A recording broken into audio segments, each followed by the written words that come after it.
Supreme court के एक फैसले ने प्राइवेट कंपनियों में काम करने वाले लाखों लोगों की टेंशन दूर कर दी है।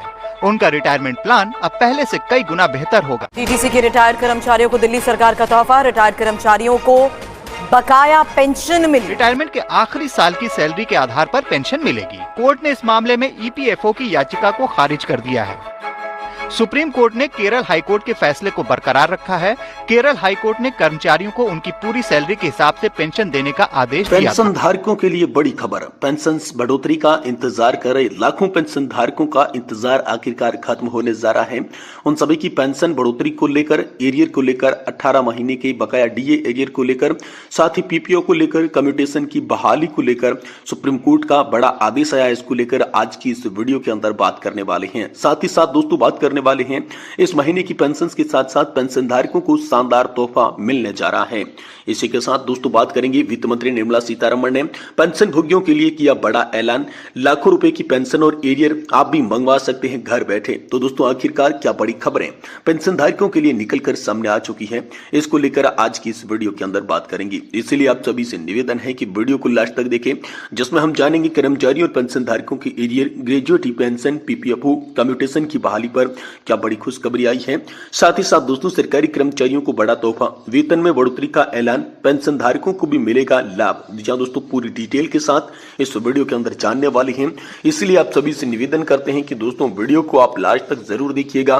साथ ही अगर हमारे चैनल पर पहली बार विजिट कर रहे हैं तो दोस्तों हमारे चैनल को सब्सक्राइब जरूर कर लीजिएगा।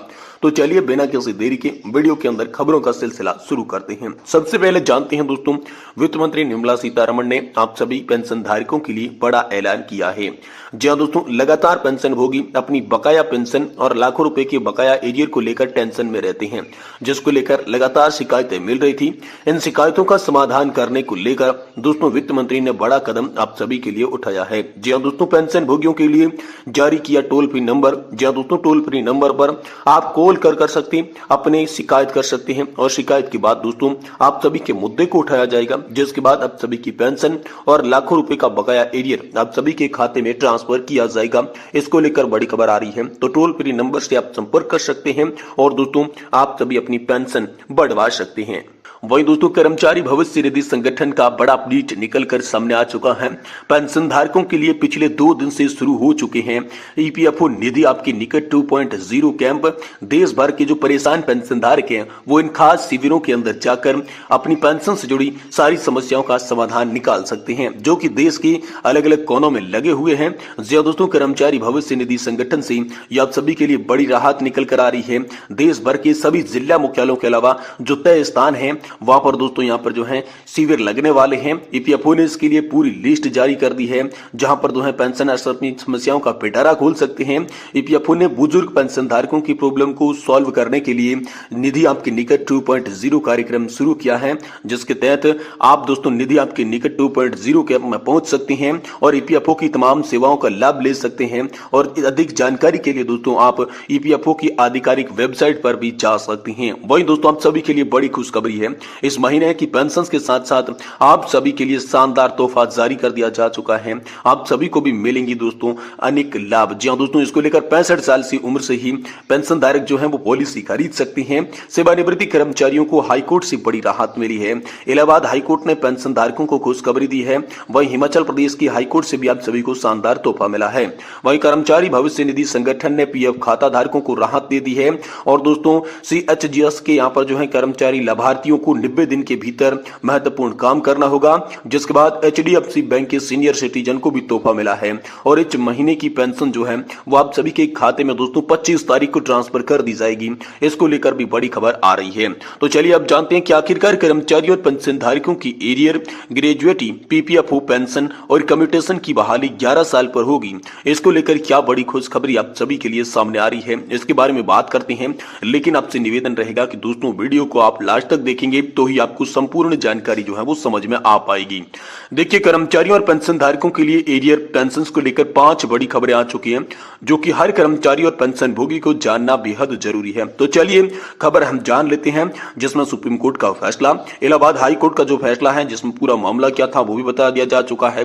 कम्यूटेशन की बहाली 11 साल पर कैसे होगी, पेंशन भोगी अपने पीपीएफओ में क्या आवश्यक सुधार करवा सकते हैं, और दोस्तों सीजीएचएस लाभार्थियों के लिए क्या बड़ी खुशखबरी है। इन 5 टॉपिक्स के बारे में दोस्तों आज की इस वीडियो के अंदर चर्चा करने वाले हैं।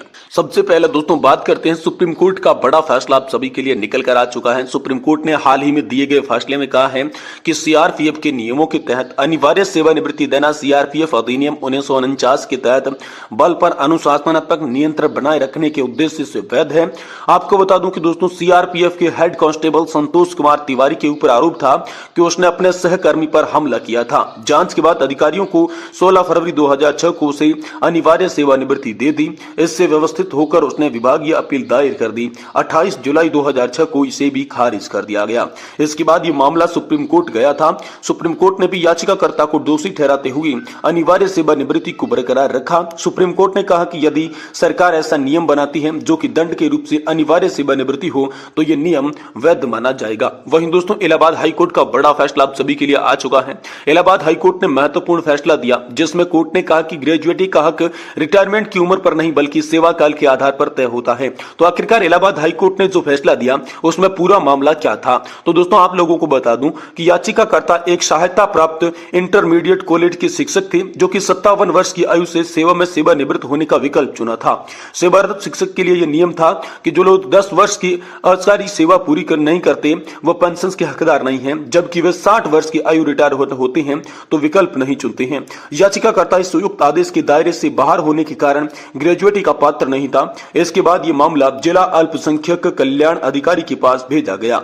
जिला अल्पसंख्यक कल्याण अधिकारी ने अपना पक्ष रखते हुए कहा कि मौजूद नियमों के अनुसार ग्रेजुएटी केवल उन्हें दे की जाती है जिन्होंने 60 वर्ष की आयु में रिटायर होने का विकल्प चुना है। उसके बाद यह मामला इलाहाबाद हाई कोर्ट में गया, जिस पर कोर्ट ने कहा कि जहां पर व्यक्ति किसी के पास 60 वर्ष की बजाय 62 वर्ष की आयु में रिटायर होने का विकल्प है तो इससे उनकी ग्रेजुएटी पाने का अधिकार समाप्त नहीं होगा। कोर्ट ने कहा कि कर्मचारियों को यहाँ पर ग्रेजुएटी की सेवा में वर्तमान नंबर आधार पर अर्जित की जाती है, न कि रिटायरमेंट की उम्र के आधार पर।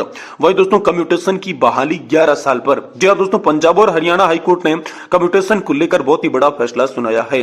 कोर्ट ने दोस्तों राम स्वरूप जिंदल के मामले में सुनवाई करते हुए कम्यूटेशन की बहाली की अवधि 15 साल से घटाकर 11 साल होनी चाहिए, क्योंकि 2006 से ब्याज दरों में गिरावट आ रही है, जो कि 2010 में 8 थी, वर्तमान में 7 के आसपास है। इस प्रकार की गणना किया जाए तो दोस्तों कम्यूटेशन की वसूली 10 साल 8 महीने में हो जाती है।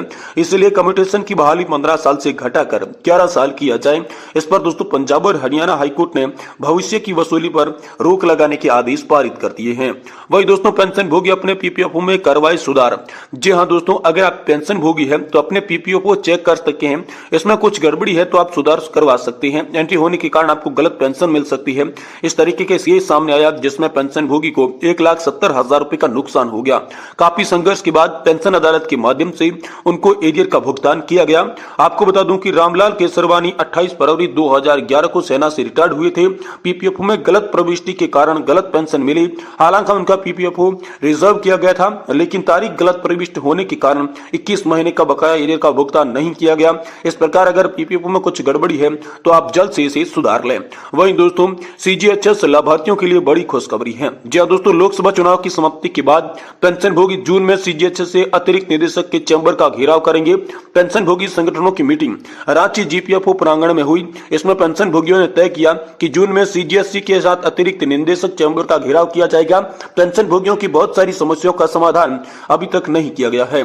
साथ ही दोस्तों सीजीएचएस वेलनेस सेंटर पर उनकी कोई सुनवाई नहीं है, मेडिकल बिल लंबित है।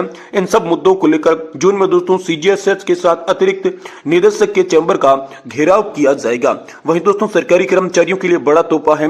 वेतन में बढ़ोतरी का ऐलान हो चुका है। पेंशन धारकों को भी पेंशन मिलेगी बढ़कर, क्योंकि दोस्तों डीए को लेकर एक बार फिर से आप सभी के लिए बड़ी खबर आई है। इसके साथ साथ डीए की बढ़ने की वजह से दोस्तों आप सभी के शिक्षा भत्ता, छात्रावास सब्सिडी और शिक्षा भत्ता में दोस्तों इजाफा किया जाएगा, जो कि 25% माना गया है। तो दोस्तों ये भी नियम आप सभी के लिए लागू होने वाले हैं। केंद्र सरकार डीए बढ़ोतरी का ऐलान आप सभी के लिए जल्द ही कर सकती है।